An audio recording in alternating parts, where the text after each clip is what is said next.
Hi, today I wanted to talk about knowing what you can and cannot control. Knowing what you can control is important for your mental and physical well being because it reduces stress and helps you make better decisions. Once you know what's in your control, you're able to focus your energy on what is possible.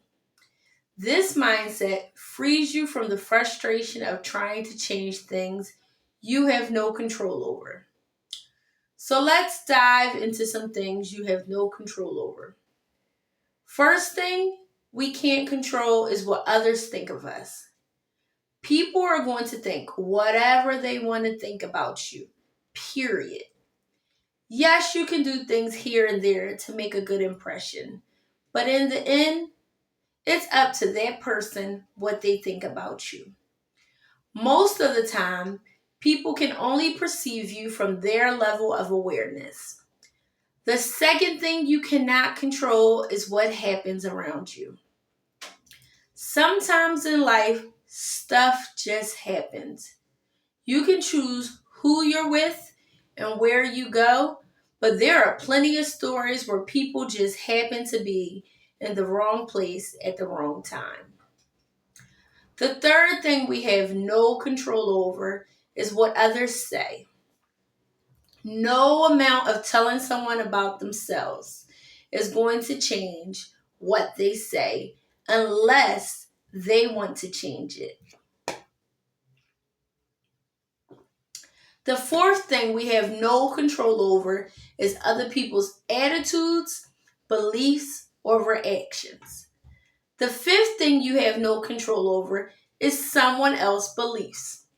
How many times have you been on social media and you go to the comments and you notice someone disrespecting someone or judging them due to their beliefs, whether religious or personal? People have the right to shape their lives according to their personal beliefs, as long as their actions do not harm or violate the law.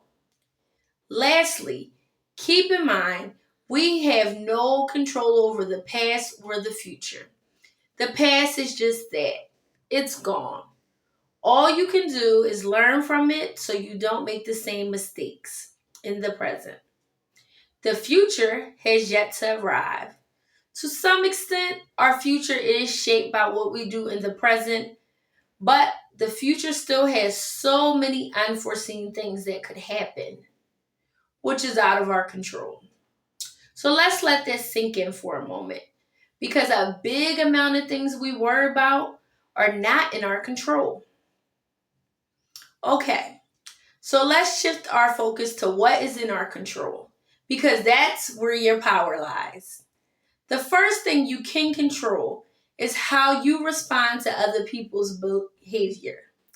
Now, I'm not saying it's not hard to control how you respond. Sometimes it might be that one person or thing that just gets under your skin. Nevertheless, we are in control of our response. The key to controlling our response is to not act impulsively. For some of us, this can take time and practice. Before you respond, take a second, breathe, think about what you're about to say or do. And in some situations, it's better to just stay silent altogether.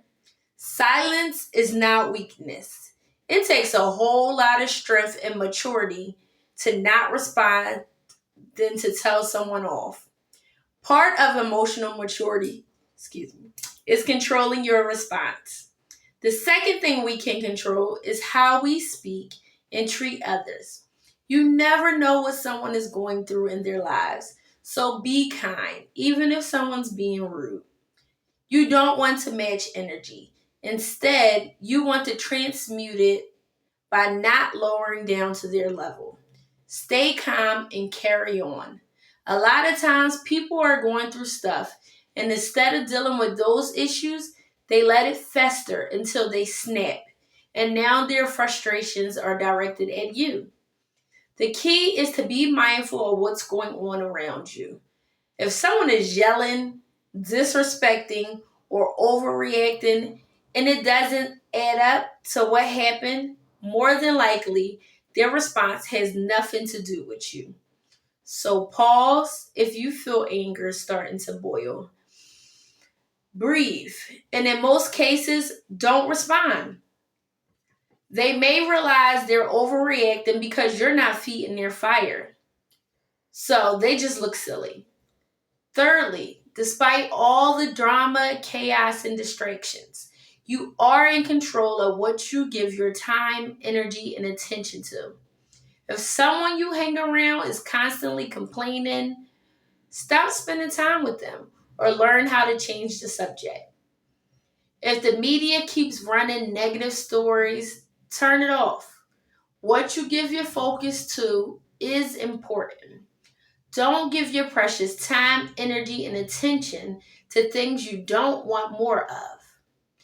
The fourth thing you can control is if you let other people's actions affect you.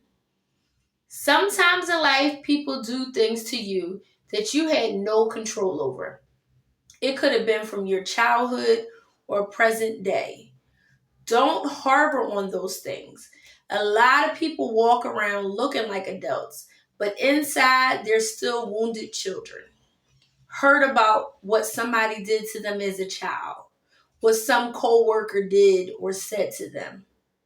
Process what happened or get professional help if needed, but don't walk around hurting.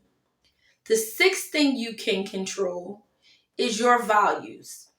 As a child, we had no control over our values or beliefs. However, as an adult, you have total control over your values and beliefs. You don't have to believe a certain thing just because your family or friends believe or value those things. Take time to figure out what you believe in and what matters to you, despite what others or even larger society thinks. The next thing you can control is your boundaries and on how you set them with others. Don't tolerate stuff from people that you know you don't want to deal with in the long run.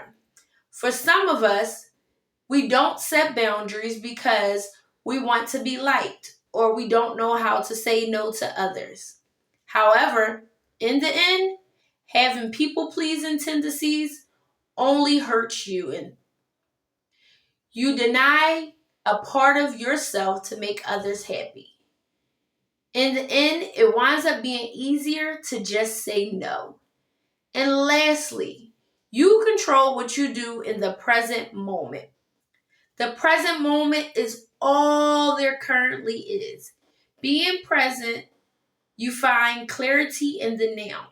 Focus on what you are currently doing can help you if you have constant thoughts of the past or the future. If you found my video helpful, please like my video. It helps get it into the algorithm for others to discover. And until next time, keep rising.